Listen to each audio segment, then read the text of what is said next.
আমরা 17 বছর আন্দোলন সংগ্রাম করেছি একটি সুষ্ঠু নির্বাচনের জন্য। আজকে একটি দল বলতেছে পিয়ার নির্বাচন, ভালোবাসার নির্বাচন। পিয়ার होता है, प्यार वोटे नहीं होता है, प्यार इधर नहीं चलेगा। पाकिस्तान जाओ, प्यार करेगा हमारा देश में। তোদের নেতৃত্ব ইন্ডিয়া গেছে দাদার কাছে, তোমরা পিয়ার নির্বাচন। যে নেত্রী জেল খেটেছেন এবং আমাদের ভারপ্রাপ্ত চেয়ারম্যান জনাব তারেক রহমান নির্বাসিত থেকে, সেই শুধু লন্ডনে থেকে বিগত 17 বছর দল পরিচালনা করে আসছেন। দেশনেত্রী বেগম খালেদা জিয়ার ছোট ছেলে কোকোকে স্লোপ বিষ পান করে মালয়েশিয়াতে খুন করা হয়েছে। তার চেয়ে বেশি নির্যাতিত আমরা, আমাদের মনে থাকবে তো। আর যাতে না বলি আমি নির্যাতিত, আমারে ভোট দেন, আমারে কি দিলেন, আরো বড়টা দেন, ভাই ভুলে যান। দেশ নেত্রী বেগম খালেদা জিয়াকে চিকিৎসা দেয় নাই, তাহলে আপনি আমি তো সিলেটেছেন, জিজ্ঞেস করতেছি না। আমরা অনেক ভালো আছি, আমরা নির্যাতিত।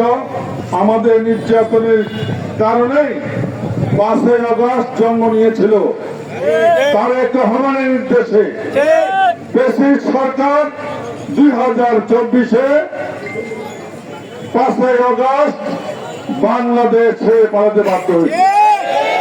আওয়ামী লীগ তো সব লোক পালায় নেই, যারা দাগি আসামি তারা পালাইছে। সাধারণ লোক আছে না, আমরা কি তাদেরকে ডিস্টার্ব করি? যদি নিরীহ আওয়ামী লীগ হয় আমরা ডিস্টার্ব করবো না। যদি দাগি হয়, আপনাকে অত্যাচার নির্যাতন করছে, তাকে আমরা ছাড়বো না, তাকে আমরা আইনের হাতে তুলে দেব, নিজে আইন হাতে নিব না। মনে থাকবো তো।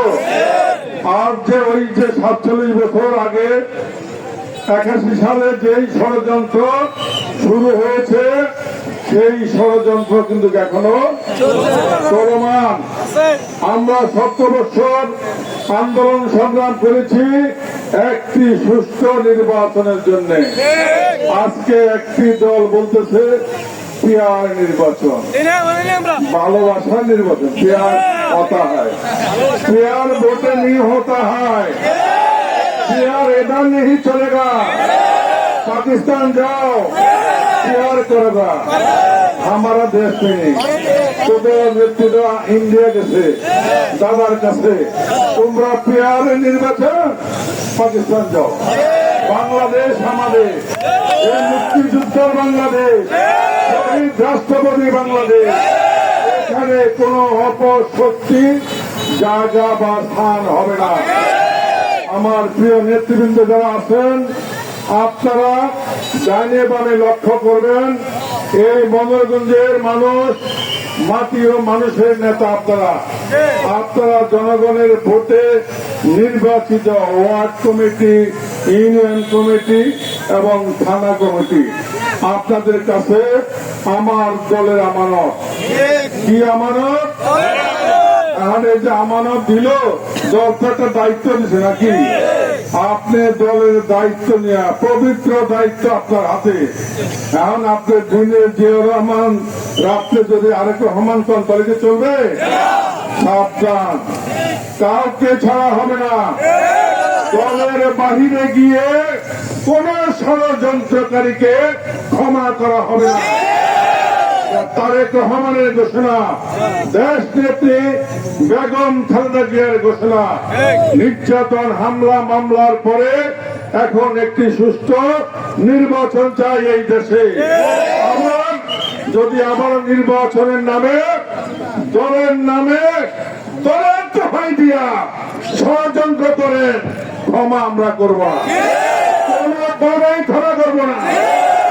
প্রয়োজনে যদি দলকে ভালোবাসেন, দলের স্বীকৃতি নিয়ে আসেন, আমল নামা নিয়ে আসেন, খতিয়ান নিয়ে আসেন। আপনি কতদিনের বিএনপি, জনগণকে প্রমাণ দেন। জনগণ যদি আপনাকে নেয়, আমরা সবাই আপনাকে নেব। আর দল যদি প্রত্যাখ্যান করে আমার নেতা কর্মী, ছাত্র দল, যুব দল, স্বেচ্ছাসেবক সহ সকল অঙ্গনের সংগঠনের প্রতি অনুরোধ, এই মনিরগঞ্জের মাটি শহীদ রাষ্ট্রপতি জিয়াউর রহমানের ঘাঁটি। এই ঘাঁটিতে কেউ যদি ঢিল মারে তাকে চাপাটাঘাত খাইতে হবে। কোন ধরনের ক্ষমা নাই। এই দলের পবিত্রতা রক্ষা করতে হবে এবং সেটা আপনারাই করবেন। আমি মাসে একবার আসি বা দুইবার আসি, আগামী মাসটার মধ্যে 4 বার আসবো, কিন্তু আমি একা দায়িত্ব নিলে হবে না, আপনারা দায়িত্ব নিতে হবে। আপনাদেরকে আমাদের এই 47তম জন্মবার্ষিকী, বিএনপির প্রতিষ্ঠা বার্ষিকী উপলক্ষে আপনাদেরকে ধন্যবাদ এবং শহীদ রাষ্ট্রপতির শুভেচ্ছা জানিয়ে